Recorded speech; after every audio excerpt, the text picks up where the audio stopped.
শিৱসাগৰ গৌৰীসাগৰ উন্নয়ন খণ্ডৰ অন্তৰ্গত হাফলুটিং গাঁও পঞ্চায়তৰ এটা পথে চলাচল খুৱাইছে এতিয়া ৰাইজক।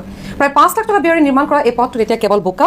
২০২২-২৩ কাশীনাথ কাকতি কৃষিবন্ধ এমজি এনৰেগা আঁচনিৰ জৰিয়তে এই পথটি নিৰ্মাণ কৰিছিল যদিও পঞ্চায়তৰ বিষয়া কৰ্মচাৰীয়ে পথটি নামত আবণ্টিত সমুদায় ধন অপহতৰ অভিযোগ উত্থাপিত হৈছে। গাড়ী মটৰ বাদেই সাধাৰণ ৰাইজে খোজকাঢ়িও অহা যোৱা কৰিব নোৱাৰে পথটোৰে।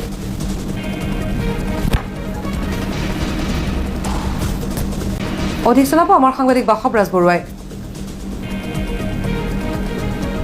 বৰ্তমান উপস্থিত আছো গৌৰীসাগৰ উন্নয়ন খণ্ডৰ অন্তৰ্গত হাফলুটিং গাঁও পঞ্চায়তৰ কাশীনাথ কাকতি পথৰ ওপৰত আৰু এই পথটো আচলতে ২০২২-২৩ বৰ্ষতে প্ৰায় ৪,৮৪,০০০ টকা ব্যয় সাপেক্ষে নিৰ্মাণ কৰা হৈছিলে, কিন্তু জনপ্ৰতিনিধিৰ আচলতে অমনোযোগিতাৰ বাবে পথটো আচলতে এই বোকাময় হৈ থাকিল। মোৰ লগত এগৰাকী বয়োজ্যেষ্ঠ আছে, আপোনাৰ ওচৰত কি ক'ব?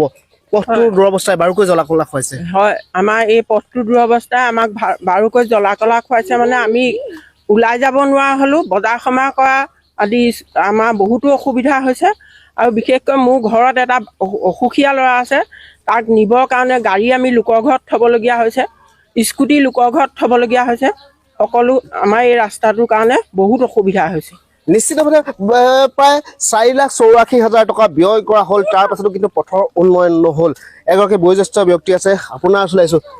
চৰকাৰে পঞ্চায়তে আপোনালোকৰ পথটো প্ৰায় ৫০০ মিটাৰ পথ নিৰ্মাণ কৰাৰ নামত প্ৰায় ৫ লক্ষাধিক টকা ব্যয় কৰিলে, তাৰ পাছতো কিন্তু পথটোৰ উন্নয়ন নহ'ল, কি ক'ব? চৰকাৰে যথেষ্ট পৰিমাণে পইচা পাতি দি আছে, নমস্কাৰ দেই, দি আছে, কিন্তু কিয় কাৰণে নাজানো।